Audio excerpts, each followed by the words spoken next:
Hello viewers, blended ടോക്കിന്റെ പുതിയ വീഡിയോയിലേക്ക് എല്ലാവർക്കും വെൽക്കം. അപ്പം വത്സല ക്ലബ്, അനൂഷ് മോഹൻ ഡയറക്ട് ചെയ്യുന്ന വത്സല ക്ലബ് എന്ന സിനിമയുടെ ഒഫീഷ്യൽ ട്രെയിലർ റിലീസായിട്ടുണ്ട്. കാർത്തിക് ശങ്കർ ആണ് ഇതിലെ പ്രധാന ഹീറോ ആയിട്ട് അഭിനയിക്കുന്നത്. കാർത്തിക് ശങ്കറെ നിങ്ങൾക്ക് എല്ലാവർക്കും പരിചയം ഉണ്ടാവും, കാരണം സോഷ്യൽ മീഡിയയിലെ വലിയൊരു താരമാണ് കാർത്തിക് ശങ്കർ. ഒരുപാട് ഷോർട്ട് ഫിലിമുകൾ, റീൽസുകൾ, അതുപോലെ ഒരുപാട് വീഡിയോകളൊക്കെ ചെയ്ത് പ്രശസ്തനായിട്ടുള്ള ഒരു ആളാണ് കാർത്തിക് ശങ്കർ എന്ന് പറയുന്നത്. കാർത്തിക് ശങ്കറാണ് ഈ സിനിമയിലെ പ്രധാന ഹീറോ.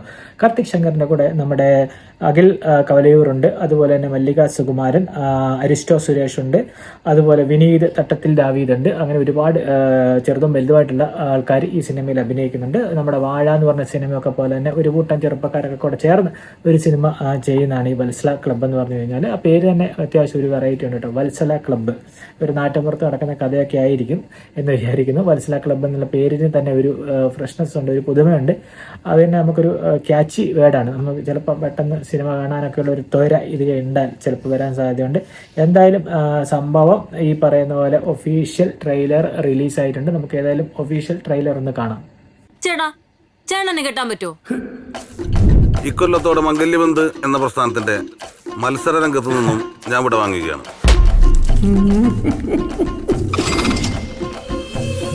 സ്വന്തം മോന്റെ കല്യാണമാണ് അങ്ങനെ മുടക്കിയത്. നല്ല പുഴുങ്ങിയതെന്താ ഇത്? അച്ഛനും മോനും തമ്മിലുള്ള ഒത്തുകളിയാണെന്ന് എനിക്ക് നല്ല സംശയം. ഈ നാട്ടിലൊരു പെണ്ണിന്റെ കഴുത്തില് അവന്റെ താലി കയറൂല. ഇവന്റെ കേസ് അങ്ങനെയല്ലല്ലോ. ഇവന്റെ ചൊവ്വാദോഷം മാറ്റി വെച്ചാലും ഇവന്റെ അച്ഛൻ നിൽക്കില്ലേ. വൺ ഓഫ് ദ ഫൈനസ്റ്റ് കല്യാണം മുടക്കി ഭാരതക്കുന്ന്. ആരെ കൊണ്ടുവരാം? ഇത് കണ്ടോ ഗൈസ്? ഇവർ ആദ്യകൂട്ടനോട് കാണിച്ച ചതി കണ്ടോ ഗൈസ്? തന്നോട് ആരോട് പറഞ്ഞ എന്നെ ഇവർ അടിച്ചോണ്ട് പോയതാണെന്ന്?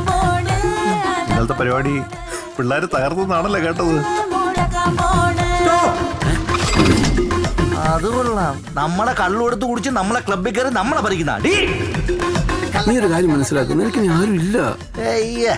ഒരു ഉണങ്ങിയ കാമുകം വന്ന് നിൽക്കണം. അല്ല, അതല്ല, ഈ 5 നിന്റെ ആസ്ഥാനം പൂട്ടി സീല് വെക്കും അവന്മാര്.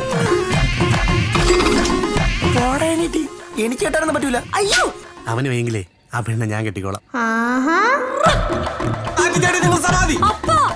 നിനക്കെന്നെ കെട്ടാൻ പറ്റില്ലല്ലോ.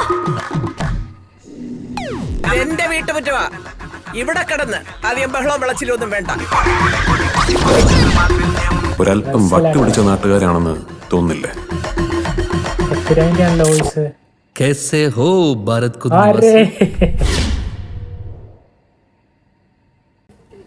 അപ്പോൾ വത്സല ക്ലബിൻ്റെ ട്രെയിലർ കൊള്ളാം കേട്ടോ. കുറച്ച് ഹ്യൂമറൊക്കെ ഉണ്ടെന്ന് തോന്നുന്നു. ധ്യാൻ ശ്രീനിവാസൻ ഇതിന് ഉണ്ടെന്നാണ് എനിക്ക് തോന്നുന്നത്. ധ്യാൻ ശ്രീനിവാസൻ്റെ മുഴുനീള റോളാണോ ഗസ്റ്റ് റോളാണോ എന്നൊന്നും അറിയില്ല. എന്നാലും അത്യാവശ്യം എൻഗേജിങ് ആണ് ട്രെയിലർ കണ്ടിട്ട്. ഒരു കല്യാണവുമായി ബന്ധപ്പെട്ടുള്ള പരിപാടികളൊക്കെയാണെന്ന് തോന്നുന്നു വീഡിയോ കാണുമ്പോൾ. കല്യാണം മുടക്കുന്നതും പിന്നെ പറയുന്നത് നമ്മുടെ സ്ഥിരം കണ്ടുവരുന്ന ചൊവ്വാദോഷങ്ങളും അല്ലാത്ത ദോഷങ്ങളും ഒക്കെ ഉൾപ്പെടുത്തിക്കൊണ്ടുള്ള ഒരു പരിപാടിയാണെന്നാണ് തോന്നുന്നത്. ട്രെയിലർ കാണുമ്പോൾ അങ്ങനെ ഒരു ഐഡിയ കിട്ടുന്നുണ്ട്. എന്നാലും കൊള്ളാം. ട്രെയിലർ അത്യാവശ്യം ഒരു എൻഗേജിങ് ആയിട്ടുണ്ട്, മോശമാക്കിയിട്ടില്ല. ലാസ്റ്റ് പൃഥ്വിരാജിൻ്റെ ഒരു വോയിസ് ഓവറോട് ഉണ്ട്, പൃഥ്വിരാജ് എന്നാണ് എനിക്ക് തോന്നുന്നത്. ലാസ്റ്റ് നമ്മുടെ പിന്നെ ബോംബ് സ്റ്റാർ ധ്യാൻ ശ്രീനിവാസനും വരുന്നുണ്ട്. എന്തായാലും ചിലപ്പോൾ സിനിമ ഒരു സർപ്രൈസ് ഹിറ്റ് അടിക്കാനുള്ള സാധ്യതയൊക്കെ കാണുന്നുണ്ട്. അത്യാവശ്യം ഹ്യൂമറുള്ള പടങ്ങളൊക്കെ ഈ പറയുന്നത് വളരെ കുറവാണ്. അപ്പം ഈ പറയുന്ന പോലെ നല്ല ഹ്യൂമറൊക്കെ ഉള്ളെങ്കിൽ, വാഴ പോലെയുള്ള ഒരു മൂവിയൊക്കെ ആണെങ്കിൽ അത്യാവശ്യം നല്ല രീതിയിൽ ശ്രദ്ധിക്കപ്പെടും. പ്രത്യേകിച്ച് കാർത്തിക് ശങ്കറിൻ്റെ വീഡിയോകളൊക്കെ അത്യാവശ്യം നല്ല സാധനങ്ങളാണ്. അത്യാവശ്യം നല്ല സ്ക്രിപ്റ്റുകളും കോമഡിയും ഒക്കെ ഉള്ള സാധനമാണ്. അപ്പോൾ അതുകൊണ്ട് തന്നെ എന്തായാലും ഈ സിനിമ വത്സല ക്ലബ് എന്നുള്ള പേരിന് തന്നെ ഒരു ഫ്രഷ്നെസ് ഉണ്ട്, പുതുമയുണ്ട്. അപ്പോൾ എന്തായാലും വത്സല ക്ലബും എന്തെങ്കിലും ഒക്കെ നേടാൻ സാധ്യതയുള്ളതായിട്ട് നമുക്ക് പ്രതീക്ഷിക്കാം. കാരണം ട്രെയിലർ കാണുമ്പോൾ തന്നെ നമ്മൾ അറിയാമല്ലോ, ചില ട്രെയിലർ കാണുമ്പോൾ നമുക്ക് അങ്ങ് ക്യാച്ച് ആയിരിക്കും. ഇത് വലിയ സംഭവമാണെന്നൊന്നും പറയുന്നില്ല, എങ്കിലും അത്യാവശ്യം തെറ്റില്ലാത്തൊരു സാധനമാണ്. എന്തായാലും റിലീസ് ആവുന്നത് വരെ നമുക്ക് വെയിറ്റ് ചെയ്യാം.